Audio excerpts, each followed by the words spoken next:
Welcome all viewers to our channel.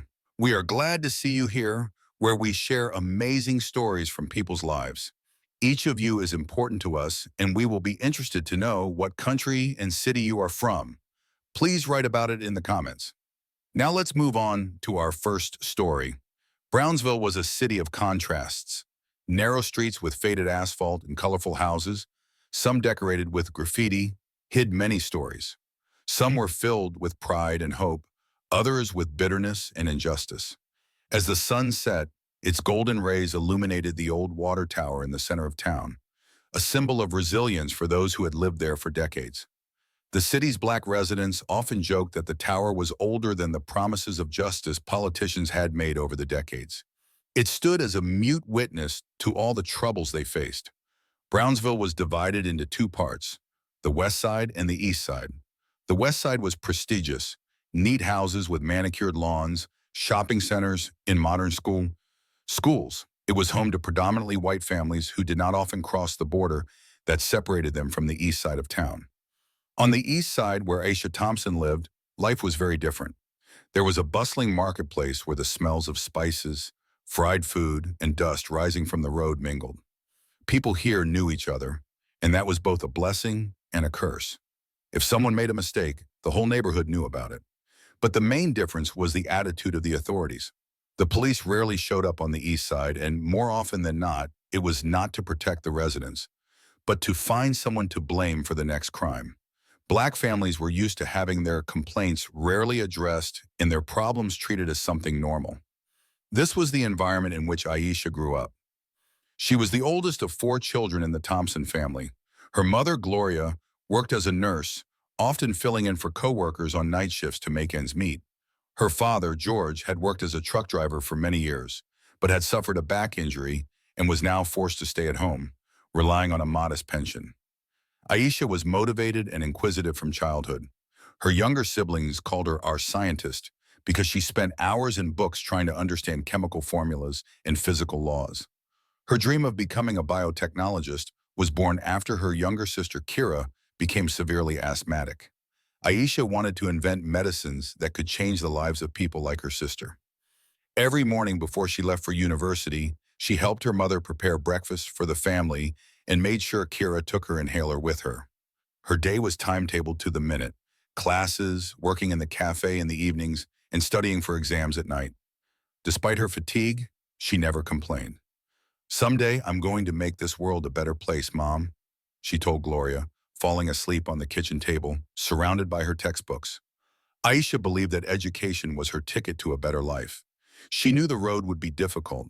Her teachers at school often lowered her grades, doubting her abilities just because of her skin color.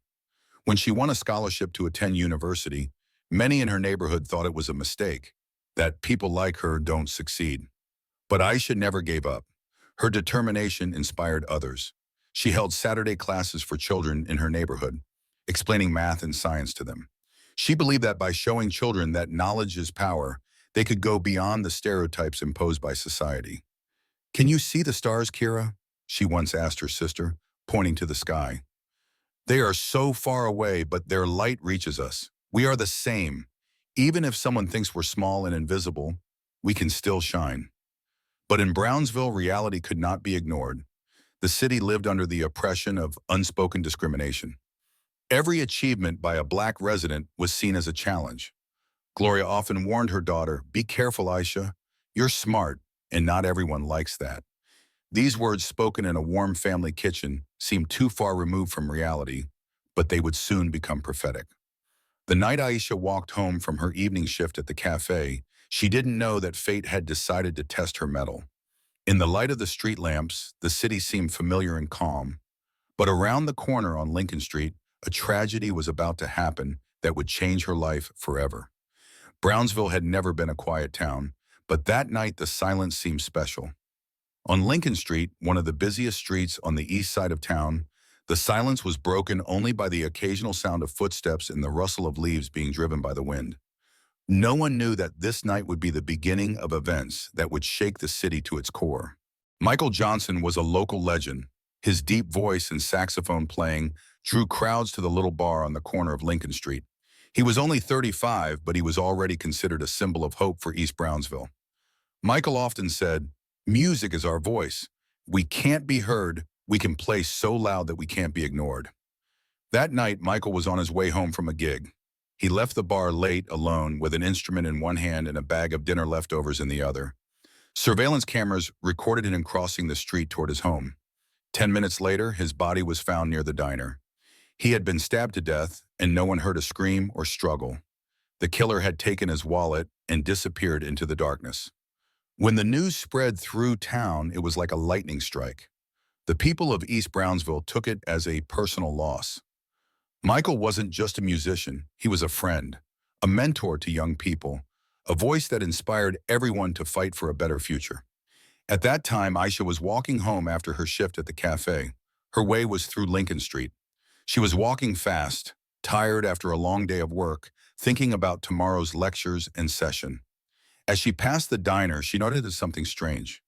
There was a man lying on the ground. Instinctively, she stopped to help. She stepped closer, her heart pounding frantically. It was Michael. His face was pale, and there was a dark pool of blood beneath his body. "God," she whispered, dropping to her knees.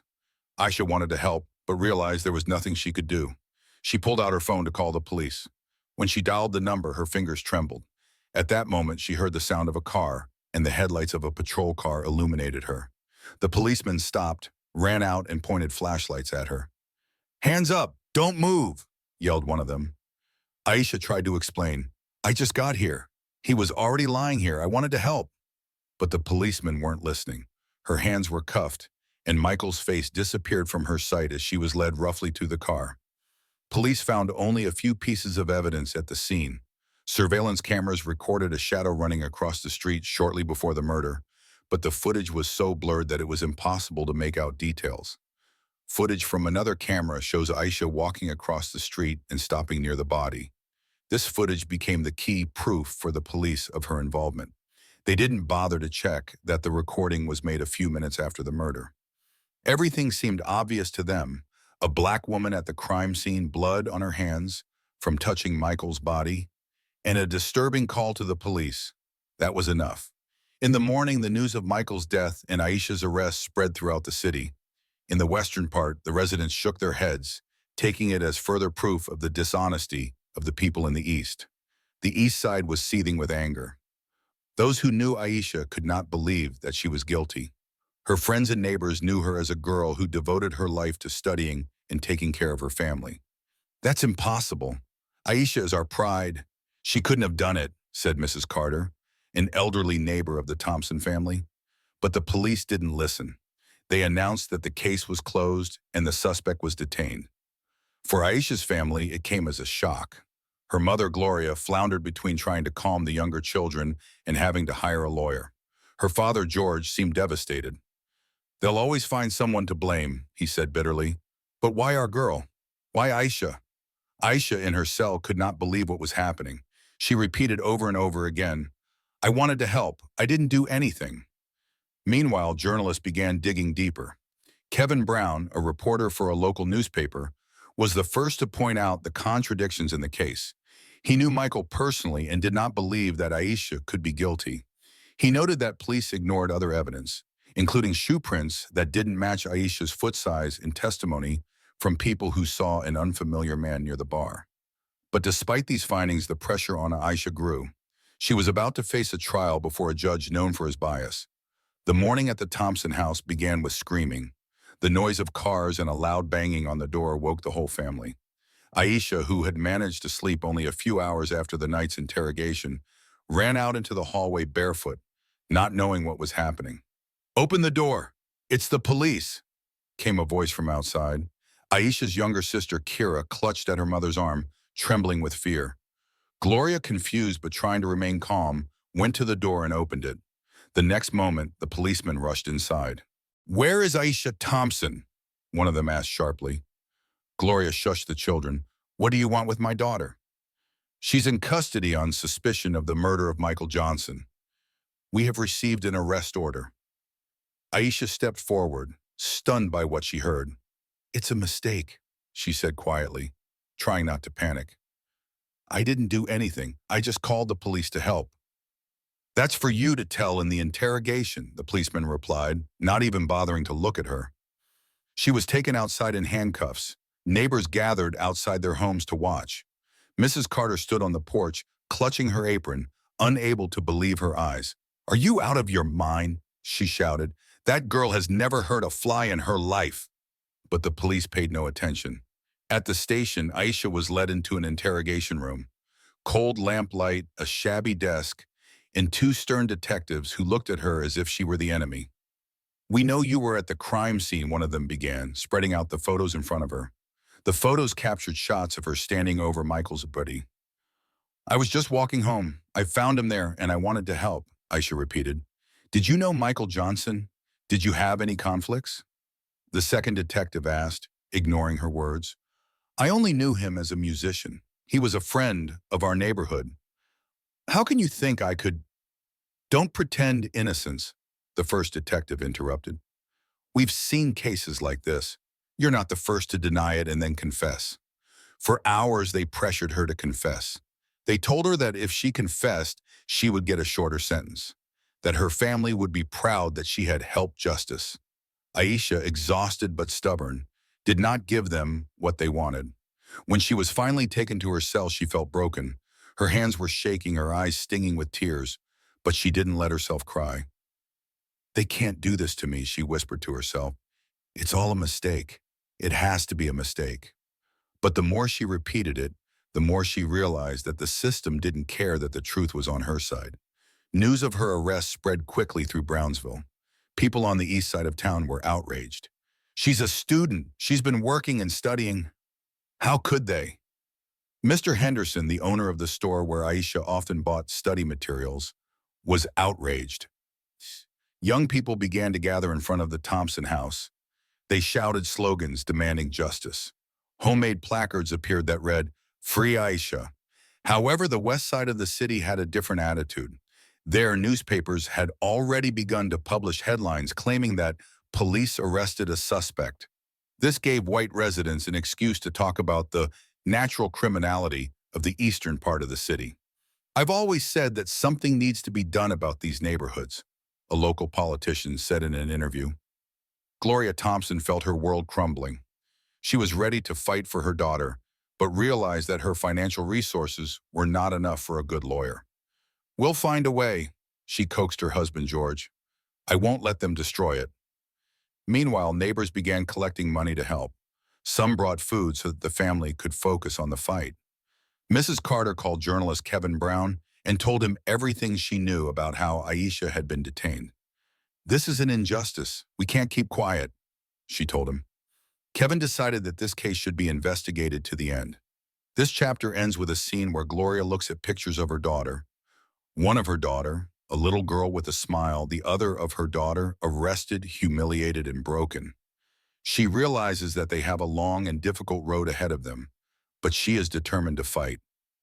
"You're not alone, Aisha," she whispers, looking out the window where neighbors have gathered with placards. Harry Morton entered the courtroom as if it were a stage he had long ago come to regard as his own. A tall, lean man with sharp features and a piercing gaze, he resembled a stone statue, incapable of sympathy. His robe fluttered like a banner of his power, and his every step echoed in the cold hall. For the people of East Brownsville, the name Harry Morton was synonymous with injustice. During his 20 years on the bench, he became a symbol of a system that mercilessly destroyed the lives of those who did not fit its notions of normalcy. Harry Morton's story began in the west side of Brownsville, where he grew up in a well-to-do family of lawyers. His father, Walter Morton, was a prominent lawyer and owner of several businesses that used cheap labor from black workers. Walter indoctrinated Harry from childhood that people on the east side of town were troubled and were to blame for their poverty. One of the most powerful experiences of Harry's childhood was an incident that occurred when he was 12 years old. While walking downtown, his father got into an argument with a worker who refused to work overtime. A fight broke out and the man pushed Walter. Harry remembered this moment as proof that the men from the East were dangerous. When Harry went to law school, his views only grew stronger. He believed that the law existed to bring order, and order, in his view, meant suppressing those who would disrupt the way of life. After becoming a judge, Harry quickly gained a reputation as a strict and uncompromising arbitrator. But if for the western part of the city he was a hero who kept the east side under control, for the people of the east he became an executioner. His decisions were often accompanied by questionable conclusions and disregard for evidence. Harry was repeatedly accused of bias, but thanks to his connections, none of these accusations led to an investigation. In the courtroom, he was brutal. His icy tone and caustic comments made many people lower their eyes. On more than one occasion, he openly hinted at his racist beliefs, disguising them as security concerns. When Aisha's case came to Harry Morton, he immediately realized it was the perfect case to demonstrate his intransigence towards criminals. In fact, he saw the case not only as a legal matter, but also as a personal challenge. For him, Aisha embodied everything he hated, a strong, intelligent, determined black woman who went against stereotypes. Harry decided that her condemnation would not just be a punishment, but a signal to others that those like her could not rise above their destined fate. Harry Morton wasn't always sure he was right. There were times when he would wake up in the middle of the night thinking about how his decisions had ruined people's lives. But instead of admitting his mistakes, he would find excuses. I'm doing what's right for the city. When he looked at Aisha, he had mixed feelings. Her confidence, her intelligence, irritated him because it reminded him that there were those in his system who could overcome it. However, instead of examining her case objectively, he chose the path of least resistance. He knew that Aisha's conviction would be supported by his supporters. In the days before the trial, Harry Morton prepared meticulously. He reread the case file, looking for any loophole to substantiate the charge. It didn't matter to him that the evidence against Aisha was dubious. He was sure he could convince the jury that she was guilty. His aides noticed that he was showing unusual rigor in his preparation. One of them, a young lawyer named James Walker, even tried to hint that Aisha's case raised questions. Mr. Morton, I think there are some inconsistencies here. Harry interrupted him with a cold stare. Your opinion doesn't interest anyone here, Walker. We don't discuss, we act. On the day of the first meeting, Harry entered the hall with the confidence of a predator. He could see the desperation in Aisha's eyes, mixed with determination, and it only made him more confident. For him, this was not just a process, but another step to consolidate his power. But he did not yet know that this incident would not be a triumph for him, but the beginning of his downfall. Prison, the cold concrete floor, the dim light, the drops of water falling from the shabby ceiling. This place consumed souls, turned hope into shadows. Aisha sat on the narrow bunk, wrapping her arms around her knees. She couldn't remember how much time had passed. The hours were meaningless, the days a nightmare. When the cell doors slammed behind her, Aisha felt real fear. Not just fear of the future, but fear of the present. She never thought she'd end up in prison, especially for a crime she hadn't committed. How is this possible? Why me? These were the questions she asked herself over and over again, but there was no answer. Her first days in prison were filled with silence, which pressed down on her like a huge boulder. She hardly spoke to her cellmates. Many of them looked at her with suspicion. What did you do? A woman with a hard stare and a tattoo on her neck asked one day. I didn't do anything, Aisha replied, trying not to meet her gaze. That's what everyone says, the woman snorted. The silence in the cell was often interrupted by voices from the other blocks, shouting, cursing, sometimes laughter, which sounded strange and out of place here. Aisha caught herself thinking that she was afraid, not so much of being judged as of losing herself in this place. Every night she remembered her family. She saw her mother's face in front of her, her soft but determined eyes. Her father, strong but tired of life, often came to her in her dreams. She thought about Kira, her younger sister, especially often. Kira was the light that kept her going. The only thing that allowed Aisha to feel part of the outside world was the letter she wrote to Kira. Dear Kira, I know you're worried about me, but please don't lose faith. I don't want you to think that all is lost. I'm strong and I'll get through this. Remember that you are my star. When I'm having a hard time, I think of you in your dreams. Don't let this world rob you of your smile. Love you, your big sister. Those letters were her anchor. She wrote them every night, even though she knew they might not get there. One night, lying on the hard bunk, Aisha remembered a day from her childhood. She was 10 years old. It was a hot and sweltering summer in Brownsville, but that day there were clouds in the sky and she and Kira ran out into the yard to catch raindrops. They danced in the rain, laughing and shouting. Their mother stood on the porch watching them with a smile.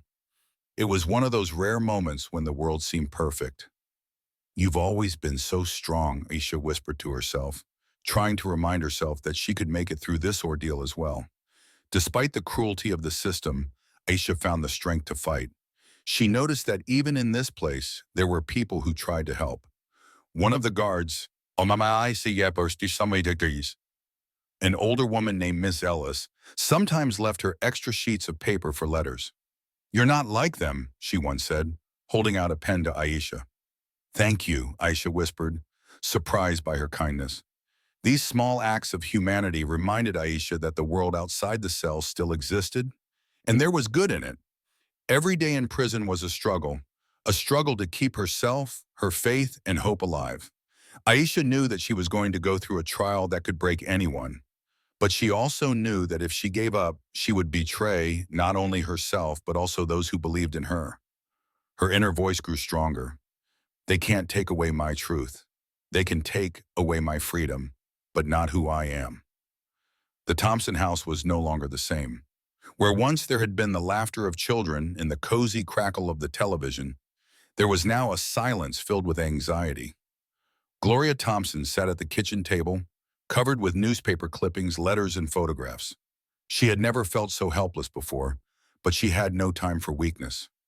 Ever since Aisha's arrest, Gloria had only one thing on her mind. She had to free her daughter. It wasn't just a fight for the truth. It was a fight for her family, for their future. "Do they think they can just ruin our lives like that?" she said one evening to her husband, George. "They don't know who they're messing with." George, though more reserved, supported his wife. His deafening rage poured out into the night hours as he sat on the veranda clenching his fists. But he realized that Gloria was capable of being a leader in this struggle. Gloria began by contacting her closest friends and neighbors. They were shocked to hear what had happened to Aisha, and many immediately expressed their willingness to help. "We can't just let this get away," said Mrs. Carter, an older neighbor who had known Aisha since she was a child. "Let's get everyone together and have a meeting."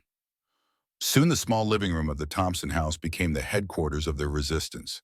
Family friends, activists from the east side of town, teachers, and even a few local businessmen gathered here. The first idea was to organize a protest march. Gloria insisted that everything be peaceful. "We can't give them a reason to call us criminals. We will speak out loudly but without violence," she said. The march held outside the courthouse was a high-profile event. People carried placards that read, "Free Aisha," "Justice for all, not for a select few," and "Judge Morton, we see you." Local media began to cover the action, although their tone was often neutral or even unkind. A group of Brownsville residents gathered outside the courthouse to support the murder suspect, one station reported. But Gloria knew that any attention was better than no attention at all. Other stories about the unfairness of Harry Morton's trial began to emerge during the protests. "My son was convicted without evidence," one woman said, crying on camera. "He got 10 years for a crime he didn't commit." "Morton always protects those who can benefit him," added the man, who lost his business because of the court rulings for them. These stories began to build an image of the judge as a systemic oppressor, and the community rallied against him. At one of the meetings, Mrs. Carter brought in a lawyer she had known for years. His name was Marcus Bailey, and he was known for his willingness to fight for the truth, even if the odds were against him. "I've heard about this case," Marcus said, shaking Gloria's hand, "and I'm willing to help. But you must realize this is going to be a war." "We're ready," Gloria replied without a second's hesitation. Marcus began to review the case file. He noticed many inconsistencies, including a lack of direct evidence and the use of questionable surveillance footage. "They play dirty," he said, looking through the paperwork. "But this gives us a chance. If we gather enough evidence, we can embarrass them." The younger generation, including Aisha's friends, decided to use social media to bring attention to her case. The hashtag #JusticeForAisha spread quickly, and video messages from Kira, her younger sister, went viral.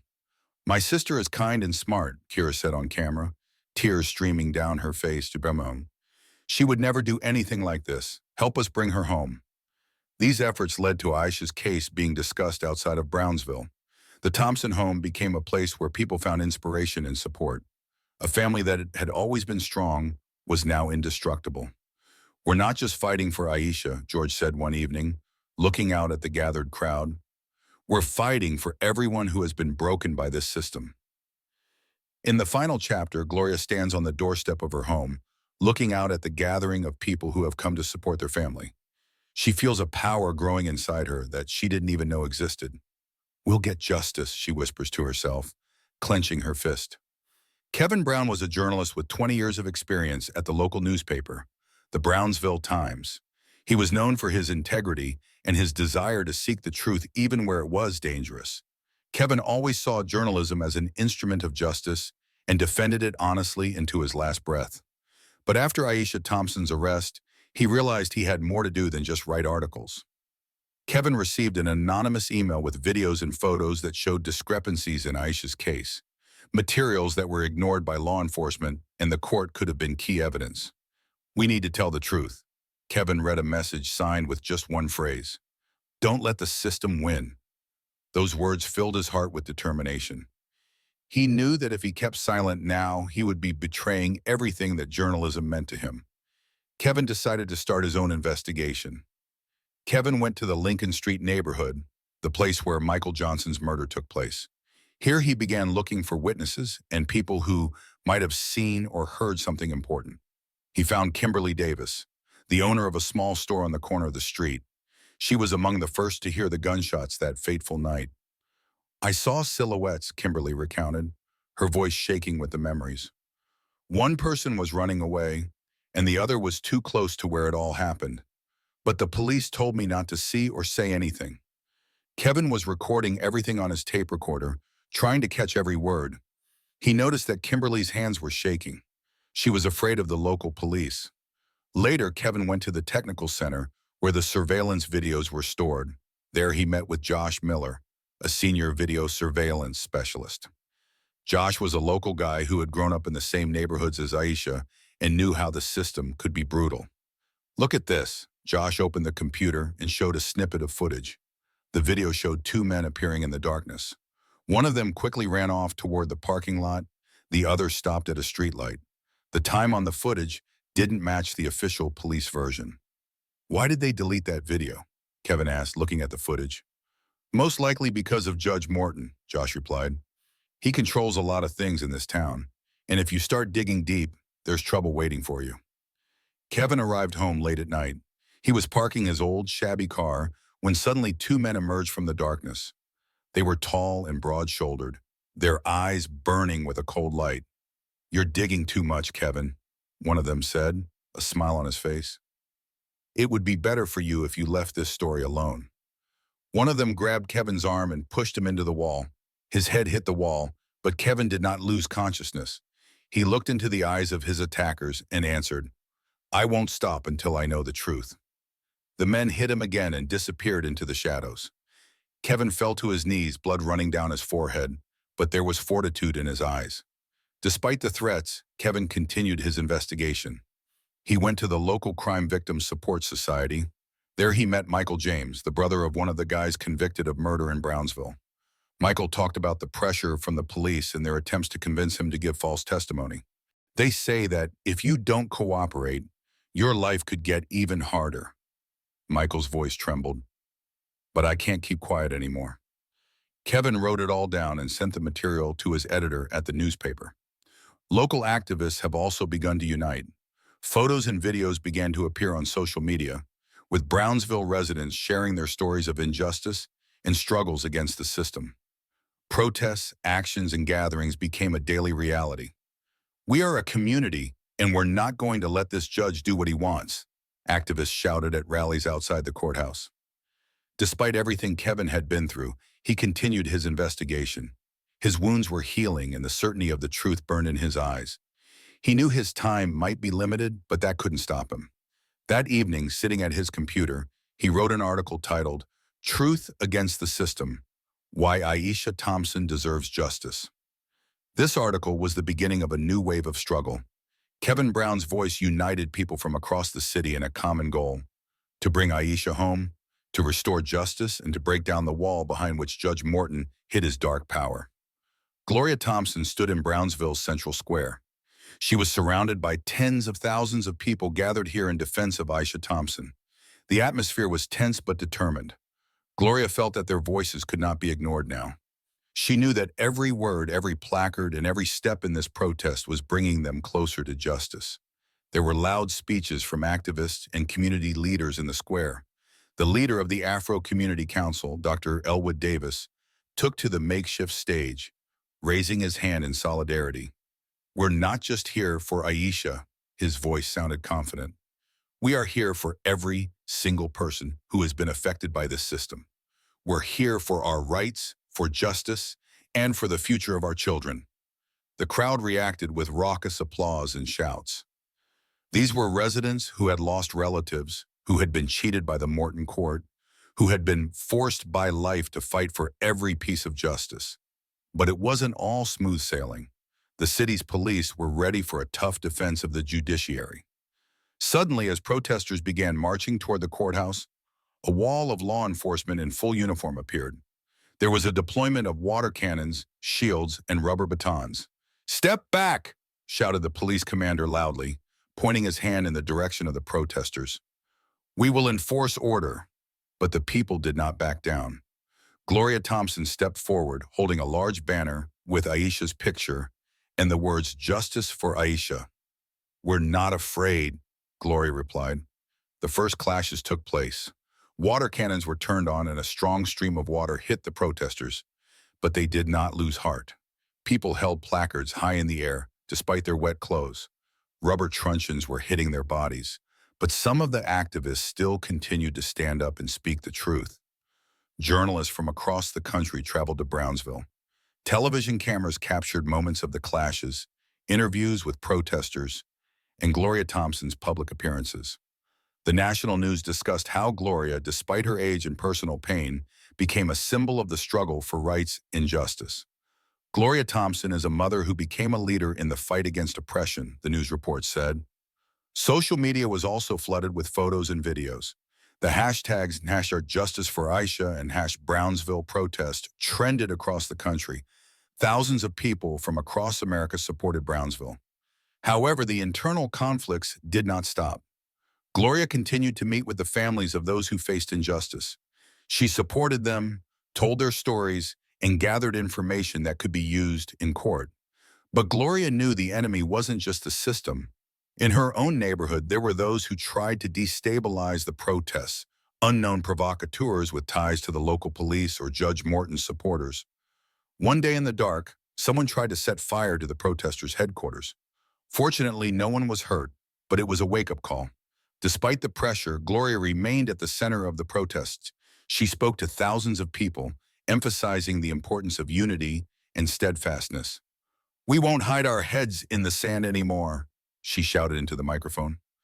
"We will stand to the last man until the system is fixed. Justice is not a privilege. It's everyone's right." Her resilience and determination attracted more and more people. She became a symbol of the fight for justice in Brownsville and beyond. However, in addition to her public actions, Gloria had important meetings with Marcus Bailey and Kevin Brown. They shared evidence found during the investigations, analyzed videos and evidence, and discussed Aisha's defense strategy in court. "If we can show that Judge Morton manipulated evidence and ignored testimony, it will be a turning point in our case," Marcus said. "We're not just fighting for Aisha, but for the whole town," Kevin added. "This fight is about all of us. We have to show that truth is power." Gloria stood at the top of the platform after the big rally. The people below were still shouting and applauding. She felt that the strength of the community was stronger than ever. Every person here was part of that unity. "We're not just fighting for Aisha." Her voice was full of determination. "We're fighting for all of us, for our rights and for the future of our city." She raised her hand in victory and confidence that their fight was just beginning. More challenges lay ahead, but Gloria knew one thing: they would not back down. Justice would be served, and every voice would be heard. At dawn, the streets of Brownsville were full of people. After months of protests and actions, hope for justice was beginning to seem real, but it was also fragile and shaky. Gloria Thompson continued to inspire the protesters, and Kevin Brown continued to search for evidence. But Aisha's case needed a new leap, something that could be a turning point in the fight for her release. That evening, Kevin Brown learned from a local man named Alvin Clark about a man who might have seen the perpetrator on that fateful night. Alvin said that his friend Jamal Harris was in the parking lot off Lincoln Street at the time of the murder and saw the man who fired the shots. But Jamal had been missing for days, and now the locals were afraid to talk about him, afraid of the authorities. Jamal was a regular guy, but he saw a lot of things, Alvin said with a shaky voice. Now everyone says he's missing. No one knows where he is. Kevin realized that Jamal could be the lead that would reveal the truth. He went to the streets where Jamal most often spent his time, asking friends and neighbors. People were cautious in their answers, afraid of the local police and possible threats. Meanwhile, at the Defenders of Rights office, Sarah Langley was sorting through Aisha Thompson's case file. She was a well-known attorney in Brownsville and had long specialized in defending residents' rights, especially in cases of unfair criminal prosecution. But her reputation was in danger, and fighting for Aisha could be the last straw. "If I take this case, it could ruin my career," Sarah told her coworker. "But what's more important, my reputation or what's right?" She was convinced that she couldn't just look away. Aisha's mother, Gloria Thompson, met with her at the office and shared her belief in justice. "Sarah, you are the last hope for my daughter and for our community. If you refuse, it means the system has won." Her eyes were full of pain and determination. Sarah sighed and nodded confidently. "I'll take this case. We're going to find Jamal Harris and we're going to uncover the truth." However, the Brownsville authorities weren't going to just watch Sarah and her team succeed. They sent men to intimidate Jamal and those who might speak in his favor. Unknown people began showing up at the home of Alvin Clark and other witnesses. Anonymous calls, threats, and attempts to break into their homes were commonplace. One night, a strange incident occurred at Jamal Harris's house. Someone had broken a window, leaving a note inside that said, "Shut up or you'll be the last one standing." But even though they were afraid, the witnesses remained steadfast. Alvin and other Brownsville residents decided to tell what they knew in court and in public actions. Sarah Langley and Kevin Brown spent long hours in the office, analyzing videos and documents. They found hidden footage where Jamal was seen at the streetlight near where Michael Johnson's murder took place. "We have to present this in court," Kevin said confidently. "If we can prove that Jamal saw the perpetrator, it'll change everything." Communities supported their efforts. Gloria Thompson organized rallies where people from all over Brownsville took to the streets to demand justice. Judge Harry Morton, realizing that the case was losing control, decided to use every means possible to stop Aisha's defense. He tried to block Jamal's call as a witness, claiming inadequacy and inadmissible methods of evidence. "We can't let city noise affect justice," the judge spoke with aggressive determination in his office. But Sarah Langley spoke boldly in court, bringing facts and evidence, explaining how justice is important to the entire community. "We cannot turn a blind eye to the truth. If we deny Jamal's voice, we betray everyone who fought for justice in Brownsville." The day came when Jamal Harris was subpoenaed. The entire Brownsville community came to support him. Protests filled the streets again, but now their power was backed by evidence and hard truth. Sarah stood next to Gloria Thompson and Kevin Brown, each of them believing in the truth, the power of community, and that their fight for Aisha Thompson was much more than a personal matter. "We will stand to the last, not backing down one step," Gloria said in a show of unity and steadfastness. They were ready to go all the way. It was going to be an open confrontation in the courtroom, where justice and the system of power would come face to face, and it was clear now that neither fear nor threat could break them. When Aisha was arrested and her fate placed in the hands of the system, the city of Brownsville turned upside down. But now, after months of struggle and the tireless efforts of the Thompson family, journalists, and activists, the moment has come when Aisha's case is back in the spotlight. The appeals court was the last hope for Aisha and her family. the last arena where the truth could have a chance to prevail. The Court of Appeals was in a taller building than the district court in Brownsville. Its architecture was imposing, with high ceilings and massive columns creating an atmosphere of gravity and firmness. Aisha sat caged in the courtroom, her eyes burning with determination. Next to her was her mother, Gloria Thompson, who was full of determination despite her fatigue. Marcus Bailey, Kevin Brown, and Sarah Langley were here too, preparing for what could be their most important performance yet. It's up to us now, Aisha thought, her heart beating faster than usual in her chest. At the start of the session, attorney Sarah Langley stood up, her voice firm and calm. She was holding a folder with documents and video recordings. Your Honor, we are presenting new evidence that shows Aisha Thompson is innocent. This evidence confirms the presence of another person that night off Lincoln Street. Witness Jamal Harris saw the perpetrator and can tell the truth. The judges in the appellate courtroom listened to her intently. One of the judges, James Phelps, looked at the documents and nodded. "Let me call the witness," he said. Jamal Harris came to the podium. He was nervous, but he spoke confidently into the microphone. His eyes searched the audience for Gloria. "I was there. I saw whoever killed Michael Johnson," Jamal said in a voice full of pain. "It wasn't Aisha. I saw his face. He was there. I know it's hard, but I'm here to tell the truth." The audience in the courtroom reacted to his words. Some began to whisper, some sobbed. But the prosecutor working for Judge Harry Morton stood up in response. He was a highly savvy lawyer, and he wasn't going to just give up his position. "Your Honor, we believe that this testimony of Jamal's is unreliable." The prosecutor paused. "We cannot guarantee their reliability, and this could jeopardize the entire trial." Gloria Thompson couldn't take it anymore. "We are not here to turn a blind eye to the truth. How many more people have to suffer before you see this?" Her voice trailed off with emotion. She was not alone. Activists who were standing outside the courthouse began marching and shouting slogans. "Justice for Aisha! We are not silent." These voices brought them closer to the truth. Marcus Bailey and Kevin Brown brought additional evidence from their investigations. They presented video footage showing the real perpetrator running away from Lincoln Street. His shoe tracks matched new evidence found in the neighborhood.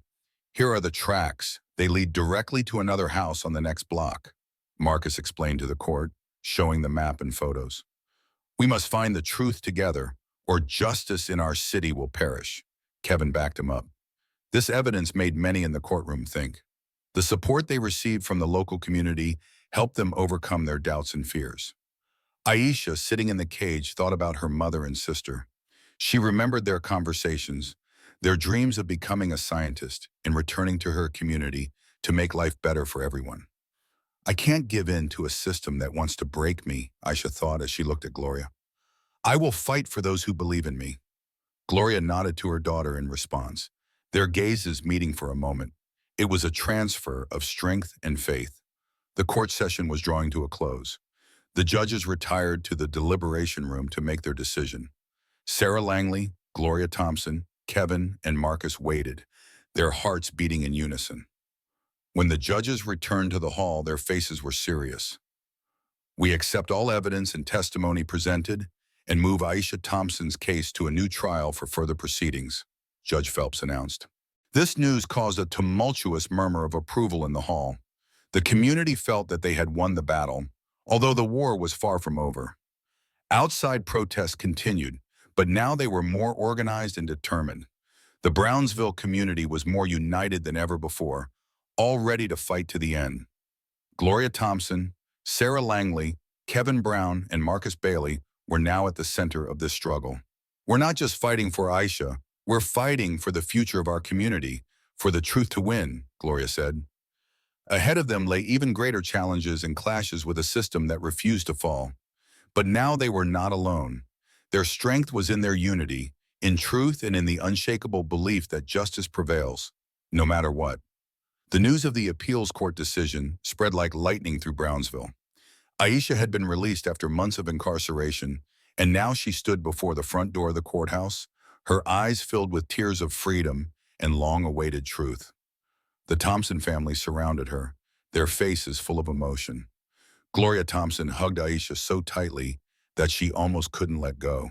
Her hands trembled with excitement. You're home, daughter. We've been through this together, Gloria whispered, her voice full of tears and happiness. Aisha's younger sister, Jamala, threw herself enthusiastically into her older sister's arms, her eyes shining with happiness and wonder. You're back. We did it together, Jamala sobbed with happiness. The Brownsville community gathered in the streets, people with flags and placards shouting, "Justice has been served. We have won." The protests became symbols of struggle as well as victory, but behind these cries were deep pain and the realization that much had been lost. Aisha returned home, but her thoughts were not just about freedom. She thought about the time she had spent in detention. An entire year was lost, and her dreams of becoming a scientist and making a difference in the Brownsville community now seemed more difficult and challenging. I've lost time, but not dreams, Aisha told her mother, her voice determined. We have to start again, daughter, Gloria replied. You are free now, and your journey is just beginning. Aisha knew that rebuilding her life and the fate of her community would be a long and difficult process, but her determination did not wane. Meanwhile, the fate of Judge Harry Morton was in doubt. The revelation of his bias had sparked a flurry of public condemnation. New investigations revealed that he had ignored the rights of Brownsville's black residents for several years, issuing biased rulings and wrongfully sending people to prison. At a special committee in the legislature, evidence was presented showing that Judge Morton personally contacted prosecutors, giving the case a bias. Sarah Langley appeared in these hearings, providing notes and testimony that had been collected over the course of their fight.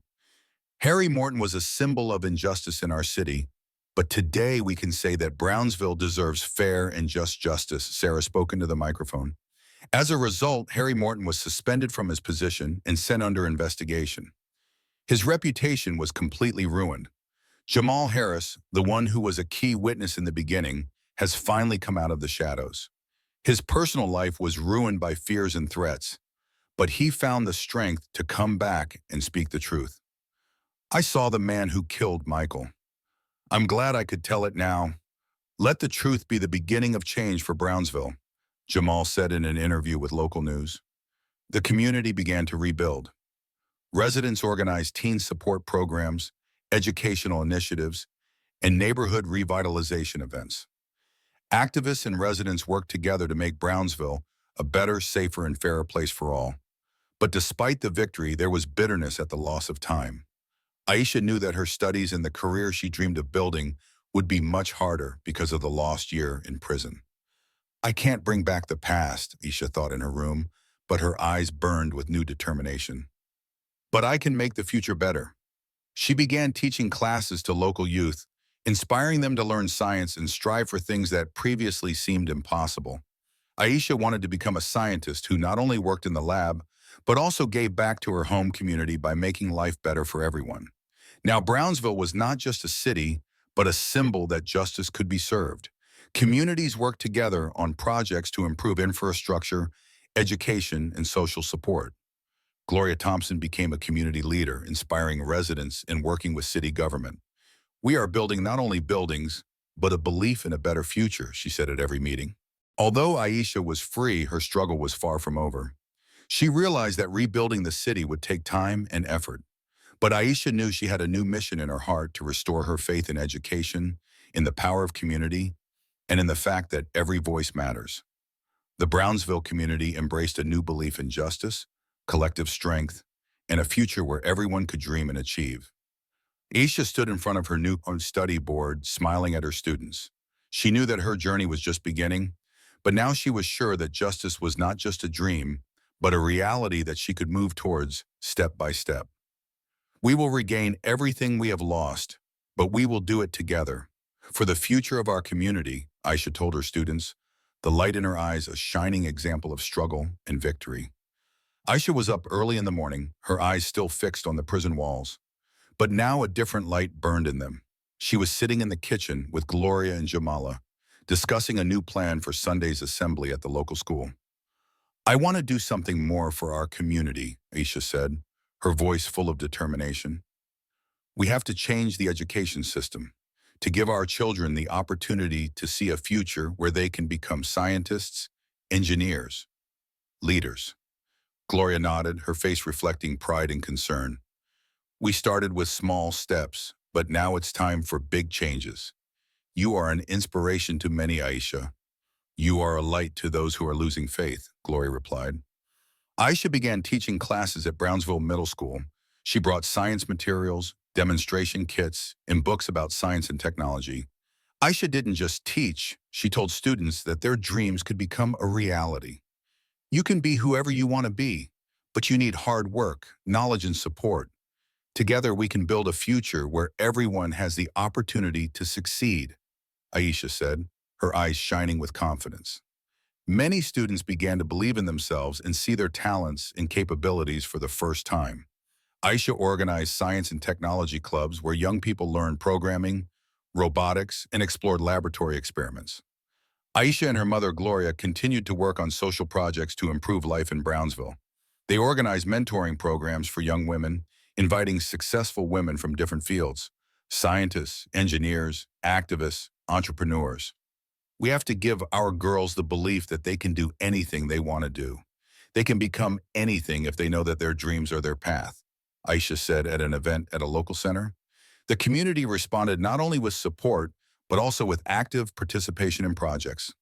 Brownsville residents participated in the construction of new school laboratories, built sports fields, and organized volunteer cleanup efforts. Aisha realized that changes in the system required a deeper transformation. She reached out to other activists, advocates, and politicians, assembling a team ready to reform justice in Brownsville. They organized public meetings where they discussed the problems of wrongful arrests, bias in court, and the need for transparency in the law enforcement system.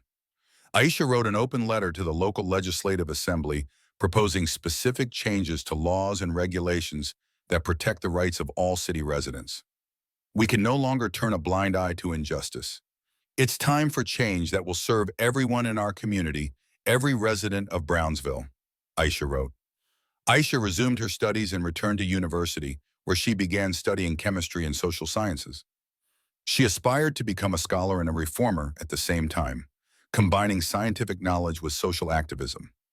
Each night, she wrote articles and recorded videos for social media, emphasizing the importance of education, science, and activism. She shared her personal story, showing that even in the most difficult circumstances, it is possible to find the strength for change. We can change not only our destiny, but also the destinies of future generations, Aisha said in a local radio interview. Over time, Aisha became the symbol of a new Brownsville, a city that fought for truth, justice, and equality. Her name became a symbol of change and hope. Young people from across the city dreamed of becoming scientists, engineers, and activists, inspired by her example. Gloria Thompson continued to lead social programs, teaching women at the local center and organizing events for the entire community. Jamal Harris was now an active community leader, helping to organize protests and meetings for social change. The community rebuilt and began to thrive. Brownsville became a place where everyone had the opportunity to learn, work, and dream. Aisha stood in front of the new lab at the middle school, smiling at the students who were conducting experiments. She saw in them a future she was ready to build. Now we have the opportunity to create a future where everyone has a chance, Aisha thought. We will give back not only time, but also faith in what is possible. We are a community, and together we will create change that no one can stop. The communities of Brownsville were united, their voices resounding in a single chorus of truth and justice. They built not only the buildings and infrastructure, but the foundations that justice and equality were not just words, but the life and destiny of everyone in their city. Brownsville became a model for other cities and communities across the country. Aisha continued to learn and work, but now her mission was clear: to make sure everyone had the right to dreams and opportunities. She knew the road ahead was long, but her confidence was unwavering. Aisha was not just Brownsville's daughter. She was now its leader, scholar, activist, and symbol of change.